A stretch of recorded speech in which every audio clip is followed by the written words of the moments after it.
बिस्मिल्लाहिर्रहमानिर्रहीम। कादियानियों ने मुसलमानों के ऊपर हमला कर दिया है, कई मुसलमान भाइयों को कत्ल कर दिया है। सारी एक्सक्लूसिव डिटेल्स और जो वीडियोस हैं वो मैं आप लोगों को उनके बारे में भी आगाही फराम करूंगा। आप लोगों को बताता चलूँ कि बाहुमान गांव जो शेखुपुरा में है, कादियानियों ने खुलेआम दहशतगर्दी करते हुए मुसलमानों के कुछ लोगों के ऊपर हमला किया, जिनमें से एक मुसलमान इस वक्त शहीद हो चुका है और कत्ल हो चुका है और 6 नौजवान ज़ख्मी हैं, जिनमें से 3 की हालत इंतहाई तशवीशनाक है और ज़ख्मियों को शेखुपुरा ट्रामा सेंटर मुंतकिल कर दिया गया है। आप लोगों को बताता चलूँ कि इस वाक़े की वीडियोस और तस्वीरें भी मेरे पास आ चुकी हैं, लेकिन यूट्यूब पे उन खून आलूद वीडियोस को दिखाना कम्युनिटी गाइडलाइन की स्ट्राइक मुझे आ जाएगी। इस वजह से मैं आप लोगों को वो वीडियोस और तस्वीर नहीं दिखा रहा। और अगर आप लोगों को इसकी सबूत के तौर पर वीडियोस और तस्वीर चाहिए हों तो आप नीचे कमेंट करें, इंशाल्लाह मैं आप लोगों को व्हाट्सएप के ऊपर भी प्रोवाइड कर दूंगा।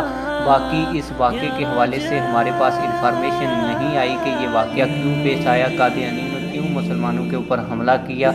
इस हवाले से जो भी डिटेल्स हमारे पास पहुंचेंगी, इंशाल्लाह मैं अगले व्लॉग तक कोशिश करूंगा कि वो भी आप लोगों के साथ शेयर की जाएं। आप लोगों की इस हवाले से क्या राय है, कमेंट सेक्शन में अपनी राय का भी आप लोगों ने इजहार करना है। और दूसरे नंबर के ऊपर वहाँ के मुसलमानों ने ट्रामा सेंटर के बाहर एहतजाज की भी कॉल दे दी है, और जो भी लोग शेखुपुरा में इस गांव के करीब रहते हैं वो ट्रामा सेंटर शेखुपुरा के करीब ज़रूर पहुँचें, ताकि जिन लोगों के ऊपर कादियानियों ने हमला किया इनको कानूनी मामनत हासिल हो सके, और जिन लोगों ने भी इन लोगों को कत्ल किया उनके ऊपर FIR दर्ज करवाई जा सके। आप लोगों ने कमेंट सेक्शन में इस हवाले से ज़रूर अपनी राय का इजहार करना है। मिलते हैं किसी और वीडियो में। अल्लाह हाफिज़।